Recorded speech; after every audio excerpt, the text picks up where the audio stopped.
మా latest videos కోసం మా ఈ తెలుగు న్యూస్ ఛానల్ సబ్స్క్రైబ్ చేసి గంట సింబల్ యాక్టివేట్ చేసుకోండి. 2025 ఫిబ్రవరి 4వ తేదీన రథసప్తమి రాబోతుంది. ఇది ఎంతో పరమ పవిత్రమైన రోజు. అయితే ఈ రథసప్తమిలోపు ఈ వీడియో చూస్తే చాలు, ఈ కథను వింటే చాలు, మీ జీవితం మారిపోతుంది. సూర్యదేవుడి అనుగ్రహంతో కోటి గోవులను దానం చేసిన ఫలితం వస్తుంది. జన్మల పాపాలు పోయి కోటి జన్మల మహాపుణ్యం వస్తుంది. సూర్యభగవానుడి ఆశీస్సులు కలిగి పాపాలన్నీ కూడా పోతాయి. కష్టాలు బాధలు పోతాయి. మీ జీవితం మారి రాజయోగం పడుతుంది. ఎంతో అదృష్టం ఉన్నవారే ఈ కథలను వినగలుగుతారు. ఎంతో పుణ్యం చేసుకున్న వారే ఈ వీడియోను చూడగలుగుతారు. ఎవరైతే ఈ కథలను వింటారో, ఈ వీడియోను చూస్తారో వారికి అపార ఐశ్వర్య యోగం సిద్ధిస్తుంది. మాఘశుద్ధ సప్తమి సూర్యభగవానుడు పుట్టిన తిథి. సకల జగత్తుకు వెలుగునిచ్చే సూర్యుడు రథాన్ని ఎక్కి తన దిశా నిర్దేశాన్ని మార్చుకునే రోజు. భూమిపై జీవరాశులు సుభిక్షంగా మనగలుగుతున్నారంటే అందుకు కారణం సూర్యుడే. ఈ కారణంగానే భానుడిని కనిపించే దేవుడు అని అంటారు. మన్వంతర ప్రభావంలో మాఘశుద్ధ సప్తమి నాడు సూర్యుడు తొలిసారి రథాన్ని అధిరోహించి భూమిపై అవతరించాడు అని ఉంది. అందుకే రథ సప్తమిని పూజ్యమైన రోజుగా భావిస్తారు. మాఘ సప్తమి నుంచి రానున్న 6 మాసాలు ఉత్తరాయణ పుణ్యకాలంగా పరిగణిస్తారు. జీవకోటికి చలి తొలగించి నూతన ఉత్తేజాన్ని నింపే సూర్య భగవానుడికి కృతజ్ఞతలు తెలిపే పండుగే రథసప్తమి. రథసప్తమి ముందు రోజు రాత్రి ఉపవాసం ఉండి మర్నాడు ఉదయం సూర్యోదయానికి ముందుగానే నిద్రలేచి స్నానం చేయాలి. స్నానం చేసేటప్పుడు మగవారు 7 జిల్లేడు ఆకులు, ఆడవారు 7 చిక్కుడు ఆకులు తలపై భుజాలపై ఉంచుకొని స్నానం చేయాలి. ఇలా స్నానం చేసేటప్పుడు సప్తాస్యములు గల ఓ సప్తమి, నీవు సకల భూతములకు లోకములకు జననివి, సూర్యుడికి తల్లివైన నీకు నమస్కారము అని ఒక నమస్కారం చేసుకోవాలి. రథ సప్తమి రోజు ఆలయాలలో విశేష పూజలు జరుగుతాయి.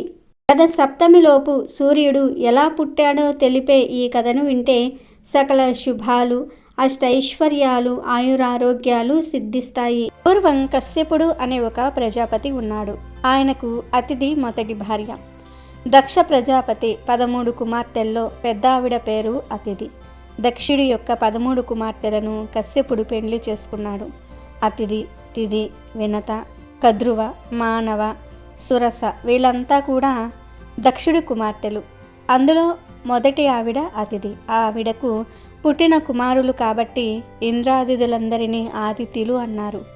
ఒకసారి ఈ భూమండలంలో రాక్షసులు విపరీతంగా పెరిగిపోయారు.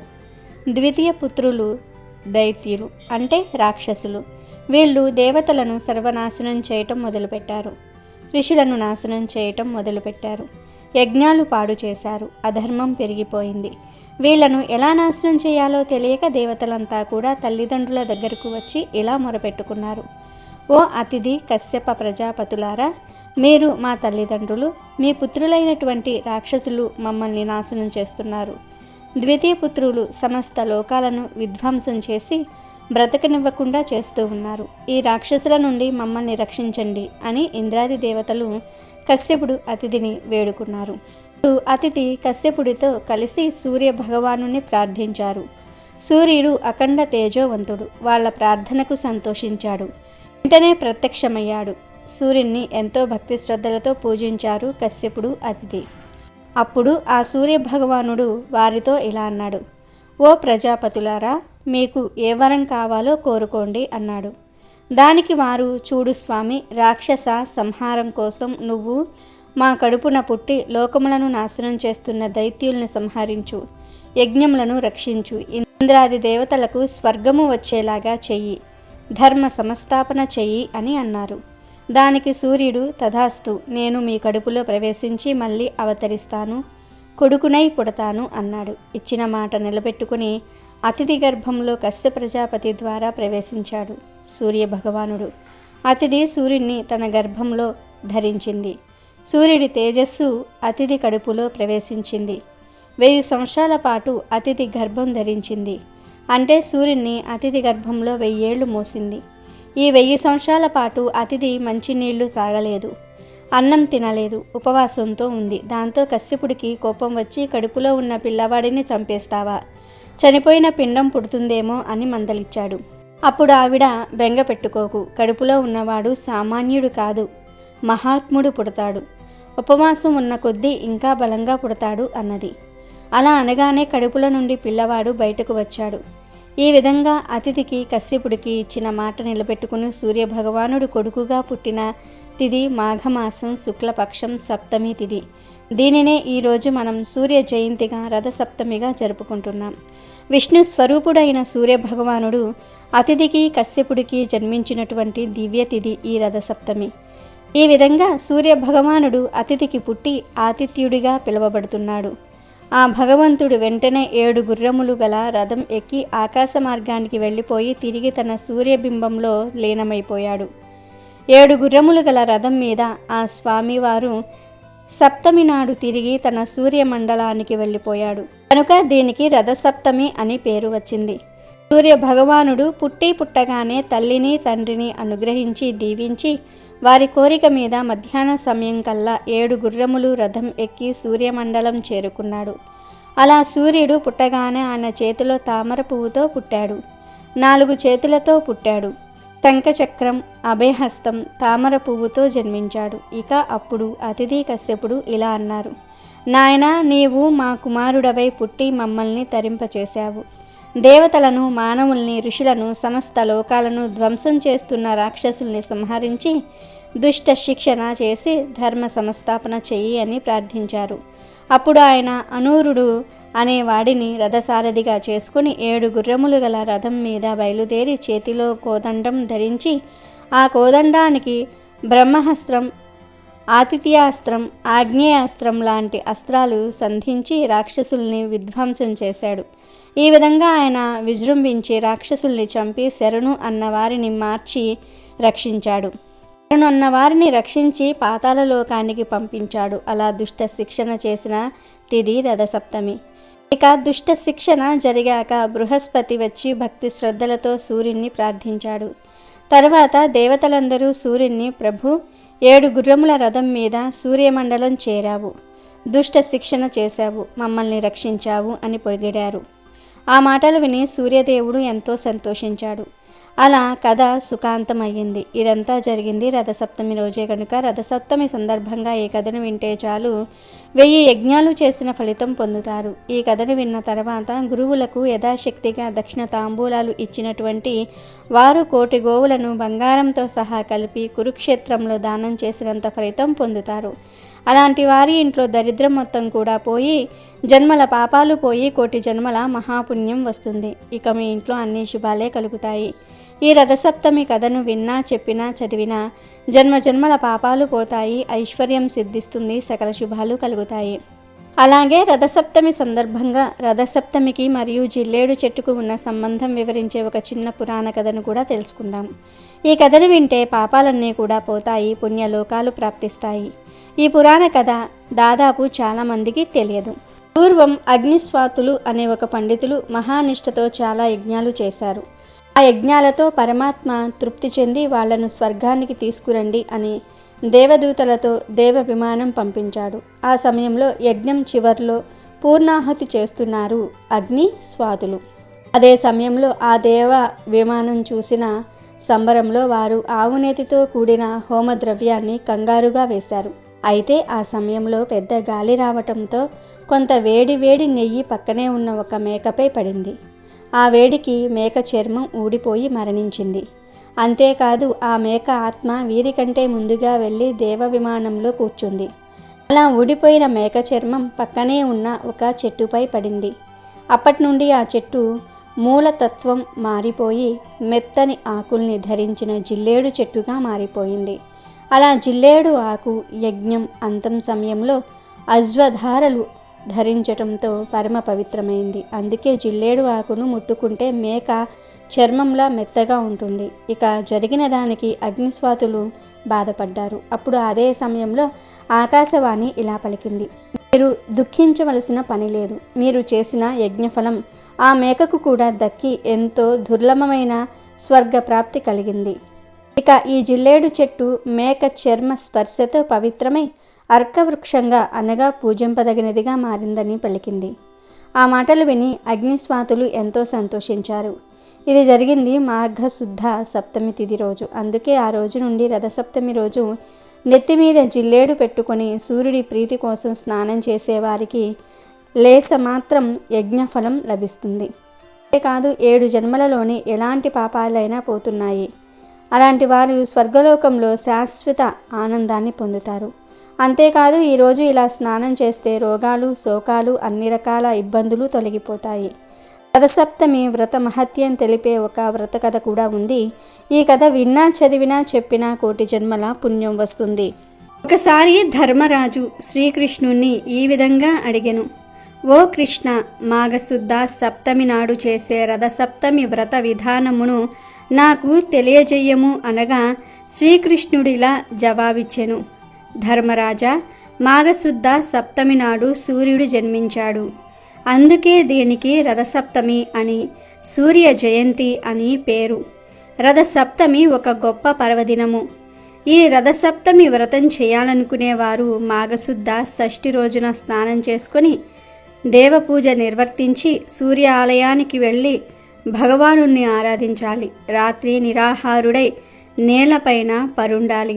తర్వాత సప్తమి నాడు ఉదయాన్నే లేచి సర్వాలంకృతమైన రథం నిర్మించి మండపం మధ్యన ఉంచి కుంకుమ గంధాదులతో పూజించి పూల హారాలతో అలంకరించి సంపూర్ణ లక్షణమైన సూర్య విగ్రహాన్ని రథంలో ఉంచి అర్చించాలి, నివేదన చేయాలి.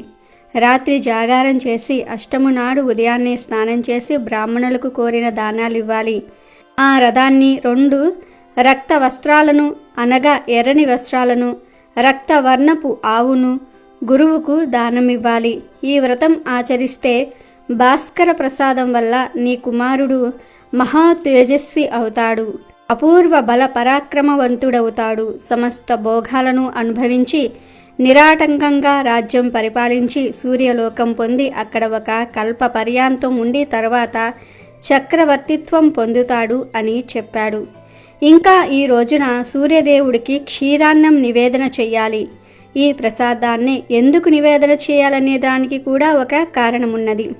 దక్షయజ్ఞం జరిగినప్పుడు అల్లుడైన శివునికి పరాభవం కలిగింది. శివుడు ఉగ్రుడై మామ మీదకు వీరభద్రుణ్ణి పరివారంతో సహా పంపించాడు. వీరభద్రుడి వీర విహారంతో దేవతలందరూ దెబ్బతిన్నారు.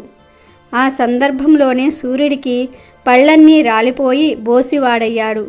కనుకనే పళ్ళు లేవు గనుక సూర్యదేవుడికి మెత్తగా ఉండే క్షీర ప్రసాదం పెట్టాలని చెప్తూ ఉంటారు. కొందరు మాఘమాసంలోనూ 4 ఆదివారాలు కూడా సూర్యునికి ప్రత్యేక పూజను నిర్వహించి పాలు పొంగించి క్షీరాన్నం చేసి నైవేద్యం పెడతారు అని కృష్ణుడు ధర్మరాజుతో చెప్పాడు. అప్పుడు మళ్ళీ ధర్మరాజు కృష్ణుడితో, కృష్ణ, ఈ వ్రతమును ఆచరించినచో చక్రవర్తి కాగలరని నీవు చెప్పి ఉంటివి. ఇందుకు ముందు భూలోకంలో ఎవరైనా ఈ వ్రతమును ఆచరించారా?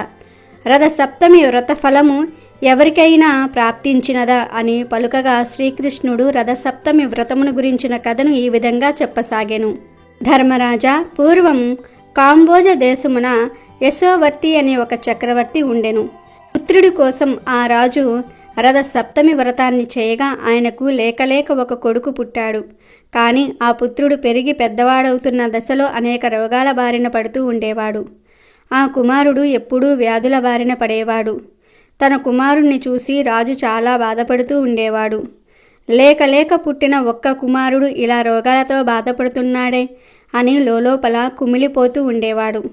ఒకరోజు రాజు తన రాజ్యంలోని గొప్ప పండితులందరినీ పిలిచి నా కొడుకు వ్యాధులకు కారణం ఏమిటని ఆ బ్రాహ్మణులను అడిగాడు. అప్పుడు బ్రాహ్మణులు రాజుతో, రాజా, నీ కుమారుడు పూర్వజన్మలో పరమ లోభి అయిన వైశ్యుడు. రథసప్తమి మహత్యము వలన నీకు జన్మించినాడు. లోభి అయినందువలన వ్యాధిగ్రస్తుడయ్యను అని చెప్పారు. దీనికి పరిహారం అడిగిన రాజుకు బ్రాహ్మణులు ఇలా చెప్పారు: ఏ వ్రత ఫలితమున ఇతడు నీకు కలిగనో అదే రథసప్తమి వ్రతము చేసి నీ కొడుకు చేత 7 గుర్రాలతో ఉన్న బంగారు సూర్యరథాన్ని దానం చేయించు. అప్పుడు అతని పాపము నశించి చక్రవర్తి అవుతాడు అని ఋషులు చెప్పగానే రాజు అలా చేశాడు. దాంతో రాజకుమారుడు రోగాల నుండి స్వస్థత పొందుతాడు. ఆ కుమారుడే కొంతకాలానికి ఆ రాజ్యానికి రాజుగా మారుతాడు. ఈ కథను రథసప్తమి రోజు భక్తితో ఎవరు విందురో వారికి భానుడు సంతోషించి మంచి ధనధాన్య సంపదలను ఇస్తాడు. ఈ విధంగా బంగారంతో చేయబడిన గుర్రాలతో కూడుకుని ఉన్న శ్రేష్ఠ రథమును మాఘమాస సప్తమి రోజున ఎవరు దానము చేయుదురో వారు చక్రవర్తులవుతారు అని కృష్ణుడు రథసప్తమి మహత్యం గురించి ధర్మరాజుకు చెప్తాడు. పూర్వం పరమేశ్వరుడు సూర్యుని పిలిచి ఈ విధంగా చెప్పాడు. సూర్యదేవ, నువ్వు వెంటనే పవిత్రమైన కాశీనగరానికి వెళ్ళు. అక్కడ ఉన్న రాజు దివోదాసుడు పరమధార్మికుడు. నేను కాశీనగరంలో ఉండాలనుకుంటున్నాను. అది దివోదాసు అధర్మంగా నడుచుకున్నప్పుడే సాధ్యమవుతుంది. ఇందుకై నేను ఎంతోమంది దేవతలను ఋషులను కాశీనగరానికి పంపాను. వాళ్ళంతా కలిసినప్పటికీ దివోదాసు ధర్మాచరణలో ఉన్న మెత్తులోపం కనుక్కోలేకపోయారు. వారి ప్రయత్నాలు నిష్ప్రయోజనం కావడంతో అందరూ తిరిగి వచ్చారు. సూర్య, ఈ సమస్త భూమండలంలోని ప్రాణుల గురించి నీకు బాగా తెలుసు. అందుకే నిన్ను లోకచక్షువు అన్నారు. నా సంకల్ప సిద్ధి కోసం నువ్వు కాశీనగరానికి వెళ్ళు. దివోదాసుని అధర్మపరునిగా చెయ్యి, కానీ ఆయనను అవమానపరచవద్దు. ఎందుకంటే మంచివారిని అవమానపరిస్తే మనలను పాపాలు చుట్టుకుంటాయి అని శివుడు సూర్యుడితో చెప్పాడు. పరమేశ్వరుని ఆజ్ఞను శిరసావహించిన ఆదిత్యుడు శివుడికి నమస్కరించి కాశీనగరానికి వెళ్ళాడు. ఆ నగరంలో ఎంతగా గాలించినప్పటికీ సూర్యుడికి అధర్మవర్తనులు ఎంతమాత్రం కనిపించలేదు. అతను అనేక రూపాలను ధరించాడు. అక్కడి ప్రజలను తప్పుద్రోవ పట్టించేందుకై రకరకాల ప్రయత్నాలను చేశాడు. అయినప్పటికీ ప్రజలు ధర్మ మార్గాన్ని వదలట్లేదు. చెప్పాలంటే ఈ లోకంలో స్త్రీ పురుషులకు తలంచినంత మాత్రంలోనే అనేక సౌకర్యాలు కలగవచ్చు. కానీ కాశీక్షేత్రంలో నివాసము మాత్రం అంత సులభంగా ప్రాప్తించదు. ఇలా కాశీక్షేత్ర ధార్మిక ప్రభావంతో సూర్యుని మనస్సు కూడా కాశీ నివాసానికై ఆరాటపడసాగింది. ఆదిత్యుడు ఆ విధంగా కాశీవాస లోలుడు కావడం వల్ల లోలార్కుడు అనే పేరుతో ప్రసిద్ధమై శివుడు చెప్పిన పనిని మరిచి కాశీనగరానికి దక్షిణ దిశలో ఉన్న వరుణ అసీ సంగమ ప్రదేశానికి సమీపంలో స్థితుడయ్యాడు. సప్తమి తిథిలో రవియోగంలో ఆ స్వామిని దర్శించుకున్నవారు సమస్త పాపముల నుండి బయటపడతారని ప్రతీతి. ఆదివారం నాడు లోలార్కుని దర్శించుకున్న వారికి ఎటువంటి దుఃఖాలు దరిచేరవు. సూత మహామునిని భరద్వాజ మహర్షి సూర్యుని పుత్రులైన అశ్విని దేవతల గురించి వివరించమని అడగగా సూత మహాముని ఇలా చెప్పడం ప్రారంభించాడు. భరద్వాజ, అదితి మరియు కశ్యపులు పుణ్య దంపతులు. వారి సంతానమే ఆదిత్యుడు. అతనే సూర్యభగవానుడు. సూర్యభగవానుని కాంతికి కటిక చీకట్లో అయినా తొలగాల్సిందే. అంతటి ప్రచండ తేజస్సు కలవాడు సూర్యుడు. సూర్యభగవానుడికి విశ్వకర్మ సన్య అనే పేరు గల అందమైన కూతుర్లు ఇచ్చి వివాహం చేశాడు. సన్య సూర్యభగవానునితో కాపురం చేస్తుంది, కానీ ఆనందంగా ఉండలేకపోతుంది. ఎందుకంటే సూర్యుని వేడి భరించలేకపోతుంది. ఇలా కొన్ని రోజులు కాపురం చేసి ఇక ఆ వేడి భరించలేక పుట్టింటికి వెళ్ళి వస్తాను అని చెప్పి వెళ్ళిపోయింది. అనుకోకుండా వచ్చిన కూతుర్ని చూసి ఎలా ఉంది నీ కాపురం అని లాలిస్తున్నట్లుగా అడిగాడు విశ్వకర్మ. దానికి కన్య కన్నీళ్లు పెట్టుకొని, తండ్రి, నా భర్త అయినటువంటి సూర్యుని వేడి భరించలేకపోతున్నాను.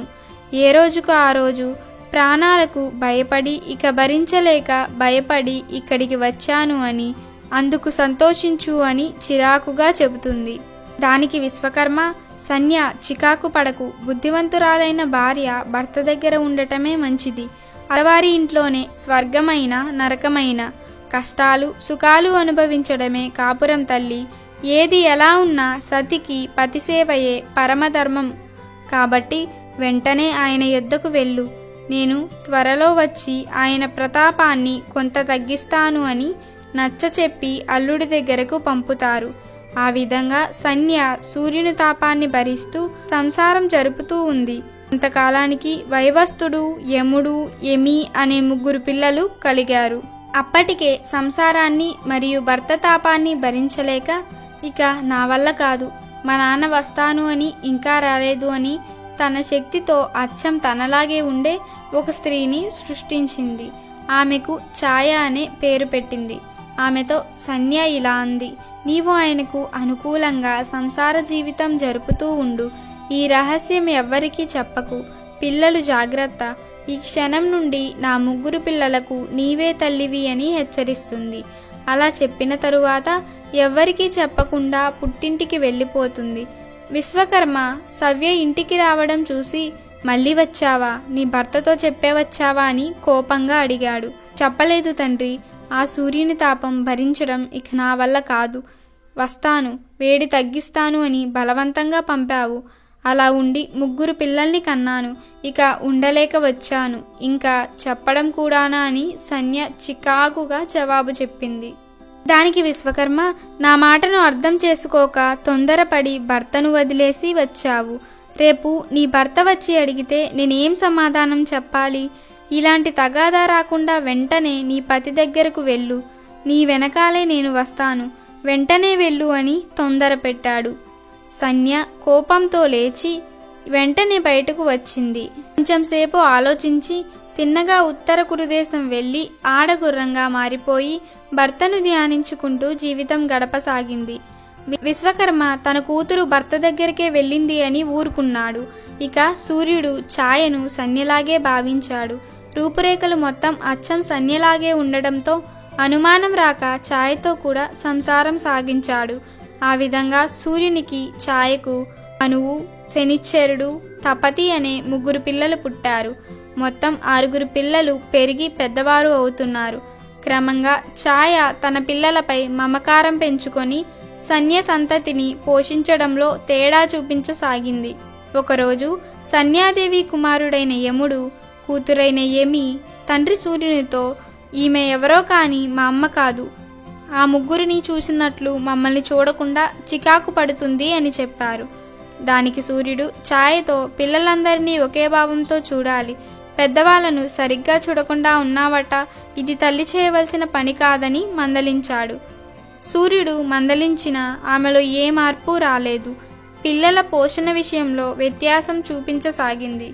ఒకరోజు యముడు యమి రెచ్చిపోయి ఛాయపై గట్టిగా గర్జించి అరిచారు. దానికి ఛాయ, నన్ను మీరు గద్దిస్తారా, దానికి మీకు శిక్ష ఇదేనని యముణ్ణి నువ్వు ప్రేతరాజువి అవుతావని, యమిని యమున పేరుతో నదివి అవుతావని శపించింది. ఆ శాపాలు తెలుసుకున్న సూర్యుడు కోపంతో ఛాయతో ఇలా అంటాడు, నిజం చెప్పు, నీవు నిజంగా నా సంధ్యవేనా? సంతానం ఎంతటి కష్టాలు పెట్టినా తల్లి తన సంతానం ఉన్నత స్థితిలో ఉండాలనే కోరుకుంటుంది. తల్లి ఎప్పటికీ తన సంతానాన్ని శపించదు. కాబట్టి నీవు నా సంధ్యవు కావు అని కోపంతో ఛాయాపుత్రులైన శనిని, నువ్వు మందవాడివై దూరదృష్టి గల పాపగ్రహం అయిపోతావని, తపతిని నీవు తపతి అనే నదిగా అవుతావుగాక అని శపిస్తాడు.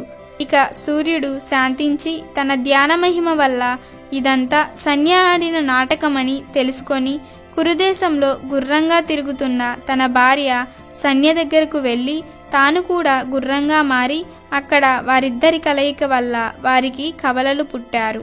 వారే అశ్విని దేవతలు. ఇదంతా తెలుసుకున్న బ్రహ్మ అక్కడకు వెళ్ళి ఆ అశ్విని కుమారులైన సూర్యుని కుమారులకు దివ్యశక్తులను, దేవతలలో ముఖ్య స్థానాన్ని, యజ్ఞభాగాన్ని ఇచ్చి వెళ్ళిపోయాడు. ఇక అశ్విని దేవతలు స్వర్గానికి వెళ్ళిపోయారు. సూర్యుడు, సంధ్య నిజరూపాలతో తన భవనాలకు వచ్చారు. కొంతకాలం తరువాత సంధ్య తండ్రి వచ్చి సూర్యుని స్తుతించి ప్రసన్నుణ్ణి చేసుకొని ఒక దివ్య చక్రంలో ఉంచి 3 సార్లు తిప్పాడు. అలా తిప్పడం వల్ల సూర్యుని వేడి చాలా వరకు తగ్గిపోయింది. ఇక సంధ్యాదేవి సూర్యమండలంలోనే నిలిచిపోయింది. ఇక ఛాయ సంధ్యలో లీనమై అన్ని ప్రాణులకు నీడగా నిలిచింది అని సూత మహాముని భరద్వాజునికి వివరించాడు. సూర్యునికి సంధ్యకు పుట్టిన బిడ్డలే అశ్విని కుమారులు. వారే తదాస్తు దేవతలు. తదా అంటే ఆ ప్రకారంగా, అస్తు అంటే జరగాల్సిందే అని అర్థం. వీరు రథం మీద సంచరిస్తూ వెళుతూ ఉంటారు. అలాంటి సమయంలో తదాస్తు అనుకుంటూ వెళుతూ ఉంటారు. కాబట్టి మనం మాట్లాడేటప్పుడు తదాస్తు అని అశ్విని దేవతలు అంటే అది నిజంగా జరుగుతుంది. కాబట్టి మనం ఏం మాట్లాడినా సరే జాగ్రత్తగా మాట్లాడాలి. ఈ రథసప్తమి మాఘమాసంలో వస్తుంది గనుక ఈరోజు మాఘపురాణంలోని ఈ పవిత్ర కథను వింటే పట్టిందల్లా బంగారమవుతుంది. ఒకసారి శివుడు పార్వతీదేవికి మాఘమాస మహత్యమును గురించి ఇలా చెప్పసాగాడు. ఒకనాడు గౌతమ మహర్షి తన శిష్యులతో కలిసి తీర్థయాత్రలు చేయుటకై ఉత్తర దిక్కుకు బయలుదేరాడు. వారు అనేక పుణ్య నదులలో స్నానములు చేయుచు ప్రసిద్ధ క్షేత్రములను దర్శించుచు మార్గము ముందున ముని పొంగవులతో ఇష్టాగోష్ఠులు జరిపించుకొనుచూ ఉన్నారు. అప్పటికి మాఘమాసము ప్రవేశించుట వలన కృష్ణానదిలో స్నానము చేయవలసినదిగా ఆ ప్రాంతమునకు వచ్చి విడిది చేసిరి. గౌతమ ముని తన శిష్యునితో కలిసి కృష్ణానదిలో సూర్యోదయ సమయంలో స్నానం చేసి తీరమున ఉన్న ఒక రావి చెట్టు వద్దకు వచ్చి శ్లోకాన్ని ఈ విధంగా చదివాడు. మూలతో బ్రహ్మ రూపాయ, మధ్యతో విష్ణు రూపిణే, అగ్రయే శివ రూపాయ, వృక్షరాజయతే నమః అని రావి చెట్టుకు నమస్కరించి ఆ చెట్టు మొదట ఆసీనులై శ్రీహరిని విధి యుక్తముగా పూజించిరి. ఆ తరువాత శిష్యులందరికీ కూడా మాఘమాస ప్రభావమును వివరించారు.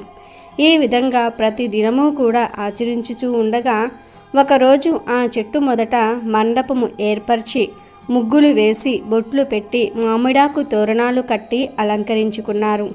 ఆ మండపము మధ్యలో శ్రీహరి చిత్రపటం ఉంచి పూజించినారు. ఆ విధంగా పూజించుచున్న సమయంలో ఒక ఆడకుక్క అక్కడికి వచ్చి భగవంతుడికి చేయుచున్న పూజా విధానమంతయు కూడా రెప్ప వాల్చకుండా దీక్షతో చూచుచు ఆ రావి చెట్టునకు ఎదురుగా కూర్చుని ఉండెను. శిష్యులు వారి వద్దనున్న దండముతో దానిని బెదిరించిరి. ఆ కుక్క అచ్చటి నుండి లేచి ఉత్తర దిశ వైపు, మళ్ళీ మరలా తూర్పు తిరిగి ఆ వైపు నుండి దక్షిణ దిశకు కడలి మరలా యథాప్రకారము పడమటి దిశలోనే కూర్చుండెను. శిష్యులు మరలా బెదిరించిరి. ముందు చేసినట్లే కుక్క రెండవసారి కూడా ఆ మండపం చుట్టూ తిరిగి వచ్చెను. ఆ మండపం చుట్టూ ప్రదక్షిణం చేయటం వలన అది మాఘమాసము కావటం వలన వెంటనే ఆ కుక్క రూపము వదిలి ఒక రాజుగా మారిపోయాడు. ఆ రాజు సకల ఆభరణాలు ధరించిన వాడై మునుల ఎదుట నిలబడి మునులందరికీ కూడా నమస్కరించెను. అక్కడ ఉన్న ఆ కుక్క రాజుగా మారిపోవుట చూసిన మునులు గౌతమ మహర్షి కూడా ఆశ్చర్యం పొందారు. ఓయి, నీవెవరవు? నీవిట్లు మారుటకు కారణమేమి అని గౌతముడు ప్రశ్నించాడు. ముని చంద్రమ, నేను కళింగరాజును. మాది చంద్రవంశం. నా పేరు జయచంద్రుడు. నాకు అన్ని విద్యలయందు ప్రాముణ్యం గలదు. నా దేశ ప్రజలను ధర్మ మార్గమున పరిపాలన చేయుచూ ఉన్నాను. దాన ధర్మములంటే నాకు అతి ప్రేమ. నేను అనేక దానాలు చేసి ఉంటిని.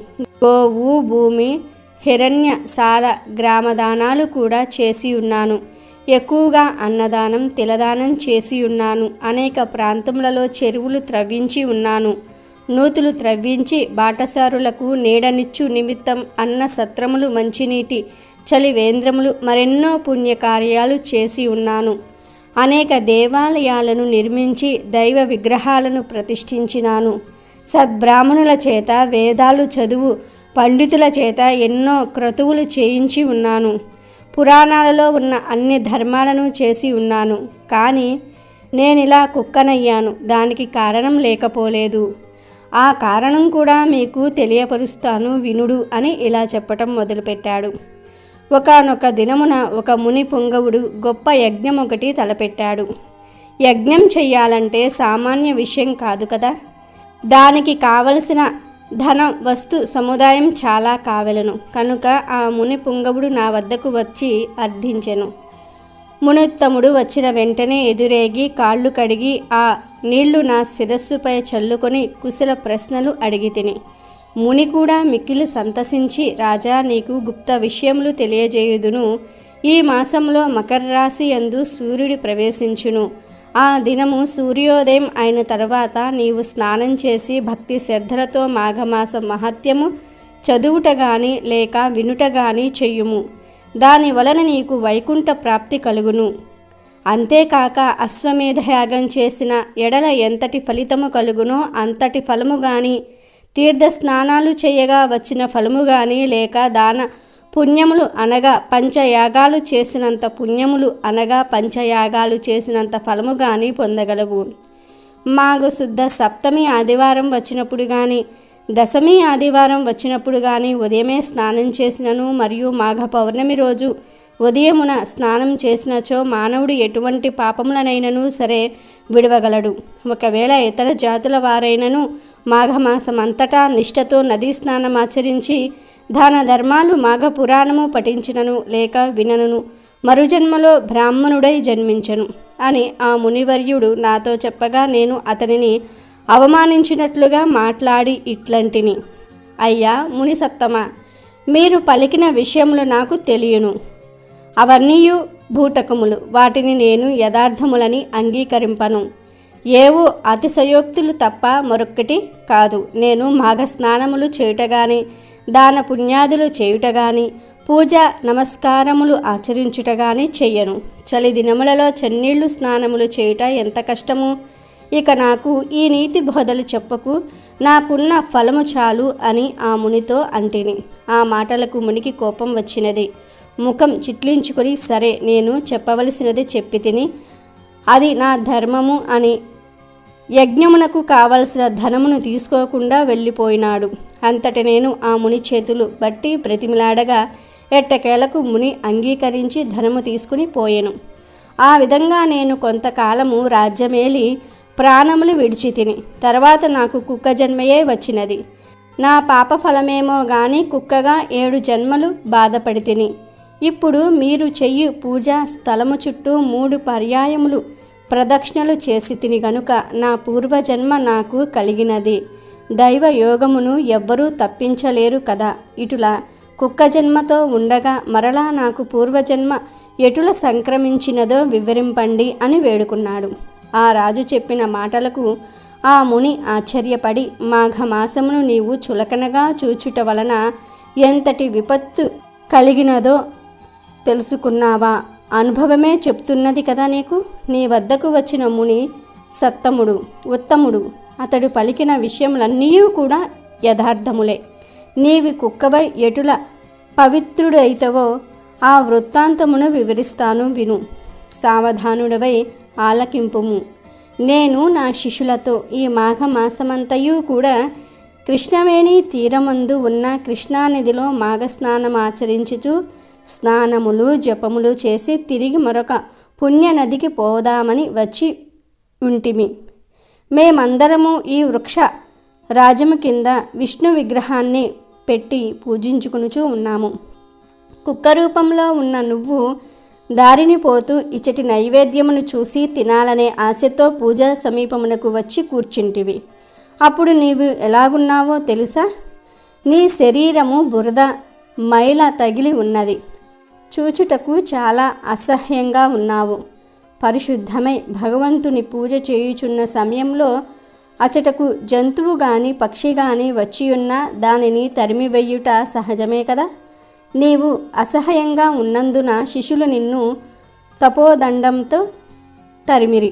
నైవేద్యం తినాలనే ఆశతో ఈ మండపం చుట్టూ తిరిగి యథాస్థానమునకు వచ్చి కూర్చుంటివి. మరలా నా శిష్యులు నిన్ను కొట్టబోవుటచే తిరిగి మళ్ళీ వచ్చి ఉన్నావు. అట్లు 3 పర్యాయములు తిరుగుటచే భగవంతుడు నీ రూపమును మార్చి నిజ రూపమును ప్రసాదించినాడు. అనగా మాఘమాస ఫలం భగవంతుని మండపం చుట్టూ తిరగటం వలన పునర్జన్మ వచ్చిందన్నమాట. ఇక మాఘమాసమంతయు నదిలో స్నానం చేసి భగవంతుణ్ణి ధ్యానించి పురాణ పఠనం చేసినచో ఎంతటి ఫలం వచ్చునో ఊహించుకొనుము అని గౌతమ ఋషి చెప్పగా రాజు వినుచూ ఉండగా అంతలోనే ఆ రావి చెట్టుకు ఉన్న ఒక తొర్ర నుండి ఒక కప్ప బయటకు వచ్చి గౌతమ ఋషి పాదములపై పడి బెకబెకమని అరిచి అటూ ఇటూ గెంతుతూ ఉండెను. అలా గెంతుతూ మండపము వద్దకు వచ్చి చూస్తూ ఉండగా కొద్ది సమయంలో హఠాత్తుగా కప్పారూపమును వదిలి ముని వనితగా మారిపోయెను. ఆమె నవ యవ్వనవతి, అతి సుందరాంగి. గౌతమ ఋషిని చూడగానే ఆమెకు జ్ఞానోదయమై తన యొక్క పూర్వజన్మ వృత్తాంతమంతయు జ్ఞప్తికి వచ్చినది. అంతటా గౌతమ ముని, అమ్మాయి, నీవెవరి దానవు? నీ నామధేయమేమిటి? నీ వృత్తాంతమేమిటి అని ప్రశ్నించెను. అప్పుడు ఆమె తన పూర్వజన్మ వృత్తాంతము తెలియజేయుటకై ఇట్లు చెప్పసాగెను. శ్రేష్ఠ, నా వృత్తాంతమును తెలియజేయుదును, ఆలకింపుము. నా జన్మస్థానము గోదావరి నది సమీపమునందు ఉన్న ఒక కుగ్రామము. నా తండ్రి పేరు హరి శర్మ. నా పేరు మంజుల. నన్ను నా తండ్రి కావేరీ తీరవాసియగు జ్ఞానానందుడు అనే వానికి ఇచ్చి పెండ్లి చేసుకొనెను. అతడు దైవభక్తుడు, జ్ఞాని, నిగర్వి. మాకు వివాహమైన వెంటనే అతని వెంట కాపురమునకు వెళ్ళినాను. మరి కొన్నాళ్లకు మాఘమాసము ప్రవేశించినది. ఒకనాడు నా భర్త సఖి మాఘమాసము ప్రవేశించినది. మాఘమాసము చాలా పవిత్రమైనది. ఈ మాసం మహత్తు చాలా శ్రేష్టమైనది. నేను నా బాల్యము నుండి ప్రతి సంవత్సరము మాఘ స్నానములు చేచు ఉన్నాను. నీవు నా భార్యవు గావున నీవు కూడా ఈ మాఘమాసమంతా ఈ కావేరీ నదిలో స్నానమాచరించుము. ప్రతినిత్యము ప్రాతకాలమున నిద్ర నుండి లేచి కాలకృత్యములు తీర్చుకొను సమయమునకు తెల్లవారుజామున సూర్యోదయమవుతుంది. సూర్యుడు ఉదయించిన వెంటనే నదికి పోయి నదిలో స్నానం చేద్దాము. ప్రభాత సూర్యునికి నమస్కరించిన తరువాత నది ఒడ్డున విష్ణువు యొక్క చిత్రపటమును పెట్టి పువ్వులతోనూ మంచి గంధము, అగరు, ధూప, దీపములతోనూ పూజించి ఆమెకి కండ చక్కెర, పటిక బెల్లము నైవేద్యం ఇచ్చి నమస్కరిద్దాము. తరువాత తులసి తీర్థము పుచ్చుకొని మన కుటీరమునకు వచ్చి మాఘ పురాణమును రోజుకు ఒక అధ్యాయము చొప్పున పఠిద్దాము. దీని వలన మనకు చాలా ఫలము కలుగును. నీ 5వ తనము చల్లగా ఉండును అని హితబోధ చేసెను. నేను అతని మాటలు వినిపించుకోకుండా రుసరుసలాడుతూ అతనిని నిజముగా చూశాను. నా భర్త చాలా శాంతస్వరూపుడు. అయినను నేను హద్దు మీరి మాట్లాడుటచే అతనికి కోపము వచ్చి, ఓసి మూర్ఖురాలా, నా ఇంటికి వచ్చి నా వంశమును ఉద్ధరిస్తావనుకున్నాను. ఇంత దైవ ద్వేషివని నాకు తెలియదు. నీవిక నాతో ఉండదగవు. మాఘమాస వ్రతము నీకింత నీచముగా కనిపించినదా? అదియే నీ పాపమునకు నిన్ను శిక్షించును గాని నీవు మగని మాట విననందున కృష్ణానదీ తీరమందున్న రావి చెట్టు తొర్రలో కప్పవై పడి ఉండువుగాక అని నన్ను శపించెను. అలా నేను కప్పగా మారి ఈ రావి చెట్టు త్వరలో ఉంటున్నాను అని ఆ మహిళ ఋషితో చెప్పింది. అప్పుడు గౌతమ ఋషి, అమ్మాయి భయపడకము, నీకీ శాపము కలిగి 1000 ఏండ్లు పైగా అయినది. ఇంతకాలము నీవు అనేక కష్టములు పడి జీవించినావు. నీ భక్త ఏకాంతముగా చాలా కాలము జీవించి హరినామ సంకీర్తనలు చేస్తూ మృతుడయ్యను. అతడిప్పుడు వైకుంఠంలో ఉన్నాడు. నీవు నీ పతి మాటలు విననందున ఎంత కష్టపడినావో తెలిసినది కదా. మాఘమాస వ్రత ప్రభావము అసామాన్యమైనది. సకల సౌభాగ్యములు, పుత్ర సంతతి, ఆరోగ్యము కలుగుటమే కాక మోక్ష సాధనము పొందడానికి కూడా ఈ మాఘమాస వ్రతము మించిన మరి యొక్క వ్రతము లేదు. నీ భర్త దూరదృష్టి కల జ్ఞాని. అతని గుణ గణాలకు అందరూ సంతసించువారు. అతను నిన్ను మనవాడిన తర్వాత తన వంశం అభివృద్ధి చేసుకోవాలనే ఆశతో ఉండేవాడు. కానీ నీ వలన అతని ఆశలన్నీ నిరాశలైపోయినవి. నీ మూర్ఖత్వము వలన నీ భర్తకు కోపము కలిగి నిన్ను శపించవలసి వచ్చెను. నిన్ను నీళ్ళల్లో స్నానము చేయమన్నాడు, నీవు చేయనన్నావు. అందువలన నీకు జలము దొరకకుండా చెట్టు త్వరలో జీవించమని శపించాడు. ఈ దినమున దైవ నిర్ణయంచే నీవు నా సమక్షములో పడినందున నీ భర్త శాపము ప్రకారము మరలా నీ నిజ రూపమును పొందగలిగినావు. అందున అది మాఘమాసము, కృష్ణానది తీరము. కావున మాఘమాస వ్రత సమయము నీకు అన్ని విధములుగా అనుకూలమైన రోజు. అందుచే నీవు వెంటనే శుచివై రమ్ము. స్త్రీలు కానీ పురుషులు కానీ ఈ సమయంలో ప్రాతకాలమున స్నానము చేసిన ఎడల విష్ణు సాన్నిధ్యమును పొందుదురు. ఎవరైనా తెలిసి కానీ తెలియక కానీ మాఘశుద్ధ సప్తమి, దశమి, పౌర్ణమి నందు పాడ్యమి రోజునను నదీ స్నానం ఆచరించిన ఎడల వారి పాపములు నశించును. మాఘ శుద్ధ పాడ్యమి నాడును అటులనే దశమి, ఏకాదశి, ద్వాదశి దినములలోనూ స్నానము చేసి శ్రీమన్నారాయణ్ణి పూజించి పురాణ కాలక్షేపము చేయు ఎడల శ్రీహరి సంతోషించి మనోవాంఛలు సిద్ధించునట్లు వరమిచ్చెను. భక్తి శ్రద్ధలతో మాఘ పురాణము వినిన మోక్ష ప్రాప్తి కలుగును అని గౌతమముని ఆమెతో చెప్పాడు. తర్వాత ఆ స్త్రీ అలాగే కుక్క నుండి మనిషిగా మారిన రాజు ఇద్దరు గౌతమ ఋషికి నమస్కారం చేసి వెళ్ళిపోయారు. తర్వాత వాళ్ళిద్దరూ మాఘస్నానం చేసి మోక్షాన్ని పొందారని మహేశ్వరుడు పార్వతితో చెప్పెను. దత్తాత్రేయుని కాలములో కార్తవీర్యార్జునుడు అనే క్షత్రియ వీరుడు మహిష్మతి అను నగరమును రాజధానిగా చేసుకొని పాలిస్తూ ఉండేవాడు. అతనికి గురువర్యులు దత్తాత్రేయులు. ఒకనాడు కార్తవీర్యార్జునుడు దత్తాత్రేయుని ఆశ్రమమునకు వెళ్ళి నమస్కరించి, గురువర్య, మీ అనుగ్రహము వలన అనేక విషయాలు తెలుసుకొంటిని. కానీ మాఘమాసము యొక్క మహత్యమును విని ఉండలేదు. కావున మాఘమాసము యొక్క విశిష్టత గురించి, మాఘమాస ఫలము గురించి నాకు వివరించవలసినదిగా కోరుచున్నాను అని దత్తాత్రేయుని కోరెను. అప్పుడు దత్తాత్రేయుడు కార్యవీర్యార్జుని కోరికను మన్నించి ఈ విధముగా వివరించెను. భూపాల, భరతఖండములో ఉన్న పుణ్య నదులకు సమానమైన నదులు ప్రపంచమందు ఇంకెక్కడా లేవు. ఈ నదులలో ముఖ్యమైనవి 12. అందుచేతనే వీటికి పుష్కర ప్రవేశము కలుగుచున్నది. బృహస్పతి ప్రతి ఒక్క సంవత్సరము ఒక్కో రాశి అందు ఉన్నప్పుడు ఆయా నదులకు పుష్కరాలు ప్రారంభమగును. కనుక అటువంటి నదుల యందు స్నానము చేసి దాన ధర్మములు ఆచరించిన ఎడల దాని వలన కలుగు ఫలము వర్ణించుటకు నాకు కూడా సాధ్యము కాదు. అందున మాఘమాసంలో నదిలో స్నానం చేస్తే గొప్ప ఫలితము కలుగటమే కాక జన్మ రాహిత్యము కూడా కలుగును. కనుక ఏ మానవుడైనా మాఘమాసంలో సూర్యుడు మకర రాశి యందు ఉండగా మాఘ స్నానము చేసి ఒక సద్బ్రాహ్మణుడికి దాన ధర్మములు చేసినచో పంచమహాపాతకములు చేసిన వాడైనను ముక్తి పొందగలడు అని దత్తాత్రేయుడు కార్తవీర్యార్జునునికి తెలుపుతూ, రాజా, మాఘమాస స్నాన ఫలితాన్ని తెలిపే ఒక కథ చెప్తాను విను అని ఇలా ప్రారంభించాడు. పూర్వకాలమున గంగానదీ తీరపు ఉత్తర భాగమున భాగ్యపురమును పట్టణము కలదు. అందు నివసించు జనులు కుబేరుల వలె ఉన్నారు. ఆ నగరములో హేమాంబరుడు అనే ఒక వైశ్యుడు గలడు. అతడు గొప్ప ధనవంతుడు. బంగారు నగలు, నాణ్యములు రాసుల కొలది ఉన్నవాడు. కొంతకాలమునకు హేమాంబరుడు చనిపోయెను. తండ్రి చనిపోగానే అతని కుమారులిద్దరూ తండ్రి ఆస్తిని భాగములు చేసి పంచుకొని ఇష్టము వచ్చినట్లుగా పాడు చేయసాగారు. ఇద్దరూ చెరో ఒక ఇంపుడు గత్తెలను చేరదీసి కుల భ్రష్టులైరి. ఒకనాడు పెద్ద కుమారుడు వైశ్యతో ఉద్యానవనంలో విహరించుచూ ఉండగా కర్మవశాత్తు త్రాచుపాము కరిచినచో నోటి వెంట నురుగలు కక్కుచూ చనిపోయినాడు. రెండవ కుమారుడు అనారోగ్యంతో చనిపోయినాడు. ఆ విధముగా హేమాంబరుని కుమారులిద్దరూ చనిపోయినారు. యమదూతలు వచ్చి వారిద్దరిని యమలోకమునకు తీసుకుని వెళ్ళిరి. చిత్రగుప్తుడు వారి జాబితాలను చూసి పెద్దవానిని నరకంలో పడవేయమన్నాడు. రెండవ వానిని స్వర్గమునకు పంపించమన్నాడు. అప్పుడు చిన్నవాడు చిత్రగుప్తునితో ఇలా అన్నాడు, అయ్యా, మేమిద్దరము ఒకే తండ్రి బిడ్డలము. ఇద్దరము ఒక విధముగానే పాపములు చేసి ఉన్నాము. అయినా అతనికి నరకము, నాకు స్వర్గము ఎలా ప్రాప్తించాయి అని అడిగాను. ఆ మాటలకు చిత్రగుప్తుడు, ఓయి వేశ్యపుత్ర, నీవు నీ వేశ్యను కలుసుకొనుటకు ప్రతిదినము ఆమెతో సంగమించి గంగానదిని దాటి అవతల గట్టున నీ మిత్రుని ఇంటికి వెళ్ళి వచ్చుచూ ఉండేవాడివి. అటులనే మాఘమాసంలో కూడా నదిని దాటుతూ ఉండగా కెరటాల జల్లులు నీ శిరస్సుపై పడినవి. అందువలన నీవు పవిత్రుడవు అయినావు.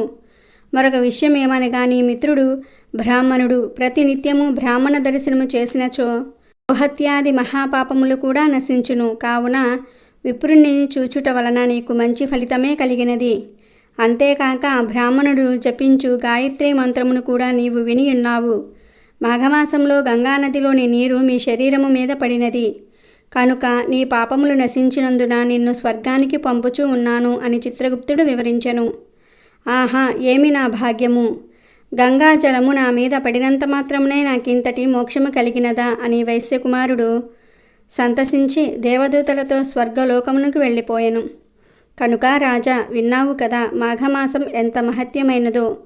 నీవు కూడా మాఘమాసంలో తప్పక స్నానమాచరించి పాపాలను తొలగించుకో అని దత్తాత్రేయుల వారు కార్తవీర్యార్జునుడికి చెప్పారు. ఒకసారి భరద్వాజ మునీంద్రుడు సూతుణ్ణి ఇలా అడిగాడు, సూత, దేవపూజ చేసిన పువ్వును నిర్మాల్యం అంటారు. దానిని గురించి కథ ఏదైనా చెప్పవయ్యా అని అన్నాడు.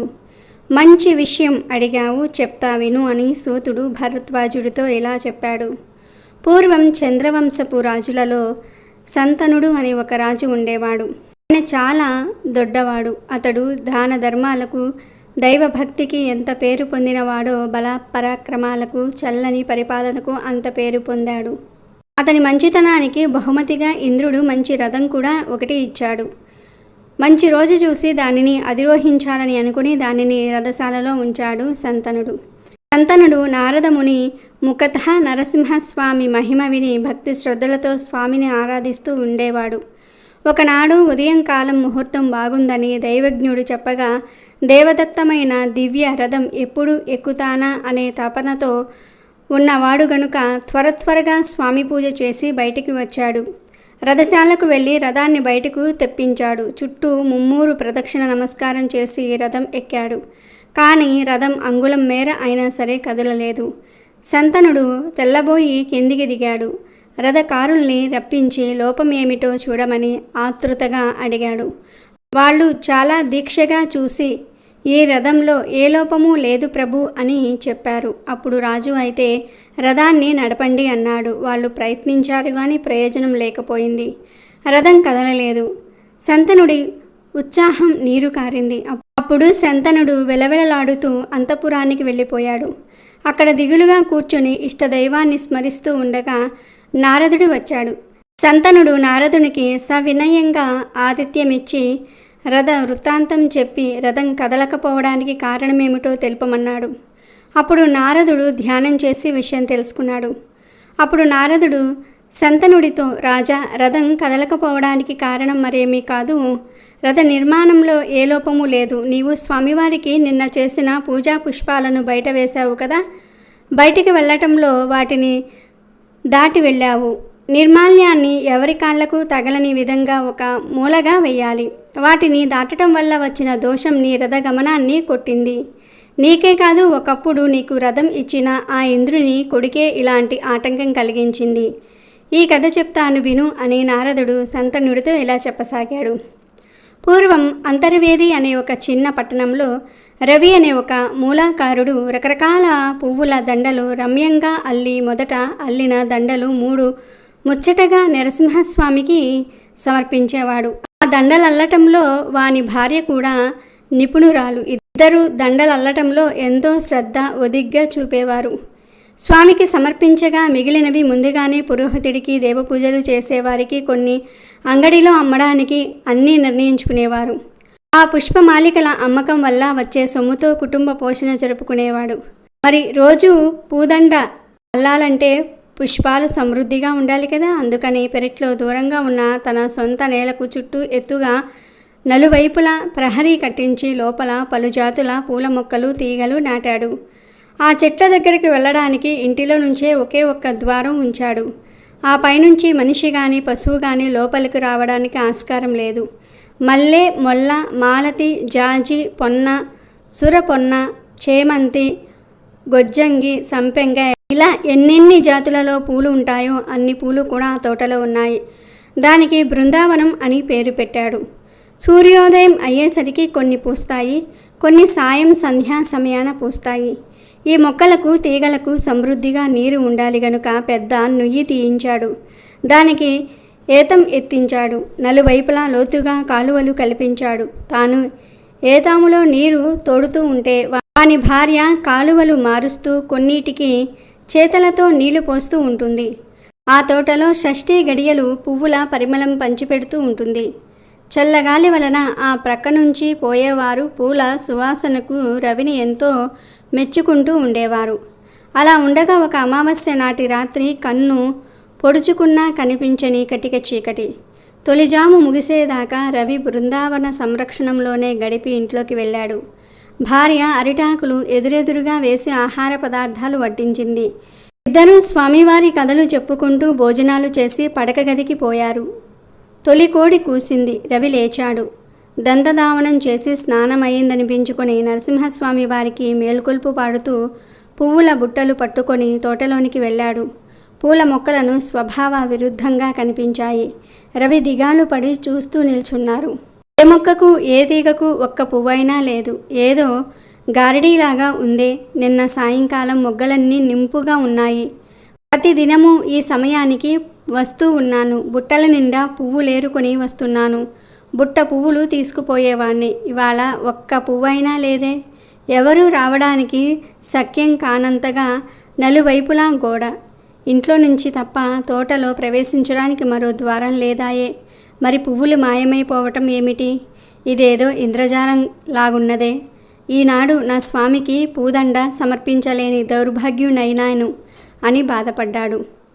కళాకాంతి లేని ముఖంతో ఇంటిలోనికి పోయి భార్యతో చెప్పాడు. వింతగా ఉందని ఆమె వచ్చి చూసింది. ఆశ్చర్యం వెనుదిరిగి వచ్చి నోట మాట లేకుండా నరసింహస్వామి విగ్రహానికి సాష్టాంగ నమస్కారం చేసి లేచింది. ఈ తప్పు ఎవరిదో, స్వామివారే సెలవియ్యాలి అని ఒక్క మాట అన్నది. బాగా తెల్లవారిన తర్వాత రవి తోటలోనికి వెళ్ళి అక్కడక్కడ కోస మాస ఉన్న పువ్వులేరి తెచ్చి ఇంటనున్న నరసింహస్వామి విగ్రహాన్ని పూజించి ఏదో కొంత తృప్తిపడ్డాడు. ఆ రాత్రి స్వామిని ప్రార్థించి రవి పక్క మీద వాలాడు. కొంతసేపటికి నిద్ర పట్టింది. అర్ధరాత్రి అయి ఉంటుంది. కలలో స్వామి కనిపించి, విచారించకులే రవి, ఈనాడు నన్ను పూజించిన పువ్వులు తీసుకుని వెళ్ళి తోటకు ఆవల వేసిరా. పువ్వుల కోసం వచ్చిన ఆ ఇంద్రుడు కొడుకు దొంగాటకం కట్టిపోతుంది అని చెప్పి అదృశ్యుడమయ్యాడు స్వామి. రవి చప్పున లేచి భార్యను లేపి కల గురించి చెప్పాడు. ఇంద్రుడు కొడుక ఈ పని చేశాడు అని ఆమె ఆశ్చర్యపడింది. రవి పూజాగృహంలోనికి వెళ్ళి నిర్మాల్యం తెచ్చి తోట గోడ పక్కన చల్లి వచ్చాడు. అంతలో దివ్యరథం గంటల చప్పుడు వచ్చింది. చంద్రబింబాల వంటి నెమ్మోముల అచ్చర పూబొట్లతో ఇంద్రుని కొడుకు వచ్చి గోడకు పక్కనే రథం దిగి లోపలికి దిగాడు. పువ్వులు కోసుకుని రథం ఎక్కబోయాడు. కానీ ఎక్కలేక కిందనే ఉండిపోయాడు. ఏమిటి వింత అని సారథిని అడిగాడు. అప్పుడు రథానికి ఆ వైపున ఉన్న సారథి పరికించి గోడ పక్కన చూసి, కుమార, స్వామిని పూజించిన పువ్వులు కింద ఉన్నాయి. వాటిని చూడకుండా నువ్వు తొందరపడి దాటి రథం ఎక్కడానికి వచ్చావు. నిర్మాల్యాన్ని దాటినందువల్ల ఈ పని జరిగింది. ఆ దోషం పోవడానికి నువ్వు తిన్నగా కురుక్షేత్రానికి వెళ్ళు. అక్కడ మునులు యజ్ఞం చేస్తూ ఉన్నారు. ఆ యజ్ఞం చూడడానికి దేశ దేశాల నుంచి ఎందరో రాజన్యులు వచ్చి ఉన్నారు. వారు భోజనాలు చేసి విడిచిన ఎంగిలాకులు తీసి అవల పారవేస్తూ ఆ ప్రదేశమంతా నీళ్లతో శుద్ధి చేస్తూ ఉండు. అలాగా 12 ఏళ్ళు చేస్తే ఈ నిర్మాల్యాన్ని దాటినందువల్ల వచ్చిన పాపం పోతుంది. అంతే దీనికి పరిహారం. మేము అమరావతికి పోతున్నాం, వెళ్ళు అని సారథి అప్సరసలను రథంపై ఎక్కించుకుని స్వర్గానికి వెళ్ళిపోయాడు. ఇంద్ర నందనుడు మారు మాట్లాడక కురుక్షేత్రానికి సామాన్య మానవుడిలాగా వెళ్ళి అక్కడ 12 ఏళ్ళు ఎంగిలాకులను తీసి పారవేస్తూ భోజనశాల శుద్ధి చేస్తూ కాలక్షేపం చేశాడు. తర్వాత పాప విముక్తుడై అమరావతికి పోయాడు. కనుక సంతన మహారాజా, నిర్మాల్యాన్ని ఏ దేవతలకు సంబంధించిన దాన్నైనా సరే దాటరాదు. వెళ్ళు. నువ్వు కూడా కురుక్షేత్రానికి వెళ్ళి అక్కడ యాత్రికులు భుజించి లేవగానే ఆ ఎంగిలి విస్తర్లు తీసి ఆవల పారేస్తూ ఆ ప్రదేశమంతా కూడా శుద్ధి చేస్తూ ఉండు. అలాగూ 12 సంవత్సరాలు చేస్తే పవిత్రుడవై తిరిగి వస్తావు. దేవదత్తమైన రథం ఎక్కటం అది నిరాటకంగా వెళ్ళటం అవుతుంది అని చెప్పి వెళ్ళిపోయాడు నారదుడు. తర్వాత సంతనుడు కురుక్షేత్రానికి వెళ్ళి నారదుడు చెప్పిన పని 12 ఏళ్ళు చేసి పాప విముక్తుడై తిరిగి వచ్చాడు. రథారోహణం రథగమనం నిరాటంకంగా జరిగి హాయిగా రాజ్యం చేశాడు. నిర్మాల్యం లంఘన దోషం లాంటిది అని సూతుడు భరద్వాజుడికి చెప్పాడు. పూర్వం మిత్రవిందుడు అనే ఒక ముని శిష్యులకు వేద పాఠాలు నేర్పుతూ ఉండేవాడు. తుంగభద్ర నదీ తీరంలో ఒక పవిత్ర ప్రదేశంలో ఆయన ఆశ్రమం ఉండేది. ఆ ఆశ్రమం నిరంతరం శిష్యులు చదువుతున్న వేద పాఠాలతో మారుమ్రోగుతూ ఉండేది. మిత్రవిందుడికి సౌందర్యవతి అయిన భార్య ఉండేది. ధర్మబద్ధంగా గృహస్థాశ్రమ ధర్మాన్ని పాటిస్తూ మిత్రవిందుడు జీవితాన్ని గడుపుతూ ఉండేవాడు. ఇలా ఉండగా ఒక రోజున రాక్షస సంహారం కోసం దిక్పాలకులను సూరులైన దేవతలను వెంటబెట్టుకుని దేవేంద్రుడు బయలుదేరాడు. రాక్షస సంహారం చేసి ధర్మ రక్షణ చేయాల్సిన ఆ ఇంద్రుడు మిత్రవింద ముని ఆశ్రమ సమీపానికి వచ్చి ముని భార్యను చూసి మోహించాడు. అప్పటికి అవకాశం లేక దేవతలు దిక్పాలకులతో కలిసి రాక్షసులను సంహరిస్తూ ముందుకు వెళ్ళాడు. కానీ ఆ ఇంద్రుడి మనస్సు మునిపత్ని మీదనే లగ్నమై ఉంది. తిరిగి ఓ రోజున తెల్లవారే వేళ ఇంద్రుడు మిత్రవిందుడు ఆశ్రమం దగ్గరకొచ్చాడు. అప్పుడు మిత్రవిందుడు ఇంద్రుడి దగ్గరికి వచ్చి, ఎవరు నీవు, ఏం కావాలి అని గట్టిగా ప్రశ్నించాడు. తాను దేవేంద్రునని గొప్పగా చెప్పుకున్నాడు ఇంద్రుడు. మీరు ఇక్కడికి దేనికి వచ్చారు అని ముని మళ్ళీ ఇంద్రుణ్ణి అడిగాడు. ఆ ప్రశ్నకు ఇంద్రుడు తల వంచుకోవటం తప్ప మరేమీ చేయలేకపోయాడు. అప్పుడు ముని తన దివ్య దృష్టితో ఇంద్రుడి మనసులో ఏముందో అంతా గ్రహించాడు. తన భార్యను కోరి వచ్చిన ఇంద్రుడిపై మిత్రవిందుడికి బాగా కోపం వచ్చింది సాక్షాత్తు దేవేంద్రుడే అయినా దేవతలకు ప్రభవే అయినా ఉపేక్షించదలుచుకోలేదు. ఇంతటి పాపానికి పూనుకున్న నీకు గాడిద ముఖం ప్రాప్తిస్తుందని, స్వర్గానికి వెళ్లే దివ్య శక్తులు కూడా నశిస్తాయని ముని ఇంద్రుణ్ణి తీవ్రంగా శపించాడు. కొద్ది సమయంలోనే ఆ శాపం ఫలబద్ధకమైంది. ఇంద్రుడికి మిగిలిన శరీరమంతా బాగానే ఉన్నా ముఖం మాత్రం గాడిద ముఖం వచ్చింది. చెవులు నిక్కబెట్టుకొని భయంకరంగా ఉన్న తన ముఖాన్ని తడిమి చూసుకొని ఇంద్రుడు సిగ్గుపడ్డాడు. దివ్య శక్తులు నశించి అందవిహీనమైన ముఖం ప్రాప్తించినందుకు ఎంతో బాధపడ్డాడు. ఆ ముఖంతో పాటు బుద్ధి కూడా మారిపోయి అక్కడున్న గడ్డి ఆకులు తినాలనే కోరిక కలిగింది. ఇంద్రుడు ఆ విచిత్ర పరిస్థితికి దుఃఖిస్తూ సమీపారణ్యంలో ఉన్న కొండ గృహంలోనికి వెళ్ళాడు. ఎవరికీ చెప్పుకోలేని దయనీయ స్థితిలో అలా ఆ కొండ గృహలోనే దాదాపు 12 సంవత్సరాల కాలం పాటు గడిపాడు దేవేంద్రుడు. ఇంద్రుడు స్వర్గంలో లేడని, ఎటో వెళ్ళిపోయాడని దేవతలంతా వెతుకుతూ ఉండడాన్ని దేవతలకు శత్రువులైన రాక్షసులు గమనించారు. వెంటనే ఎక్కడెక్కడి రాక్షసులంతా వచ్చి దేవతలను హింసించి స్వర్గాన్ని ఆక్రమించుకున్నారు. స్వర్గవాసులంతా చెట్టుకొకరు పుట్టకొకరు అయ్యారు.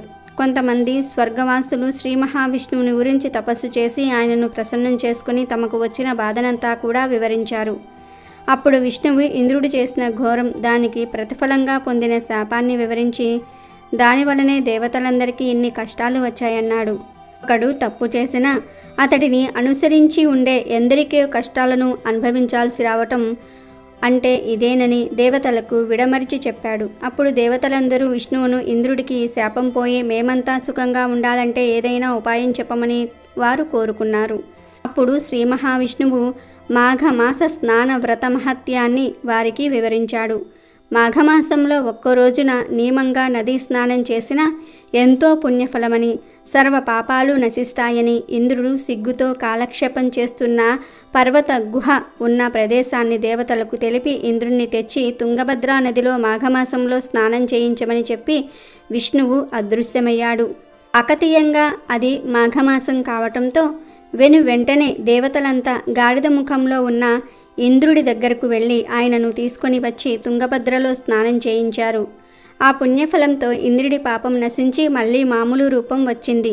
కాబట్టి మాఘ స్నానం అంతా పవిత్రమైనది.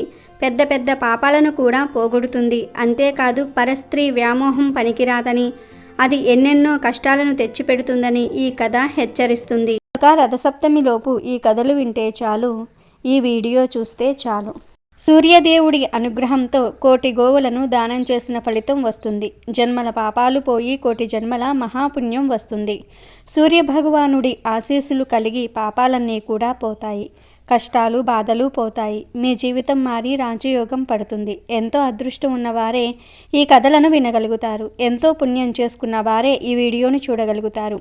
ఎవరైతే ఈ కథలను వింటారో, ఈ వీడియోను చూస్తారో వారికి అపార ఐశ్వర్య యోగం సిద్ధిస్తుంది. అమెజాన్లో బెస్ట్ డిస్కౌంట్స్ కోసం వీడియో డిస్క్రిప్షన్లో లింకు ఉంది, చూడండి. అలాగే మా టెలిగ్రామ్ ఛానల్ సబ్స్క్రైబ్ చేసుకోండి.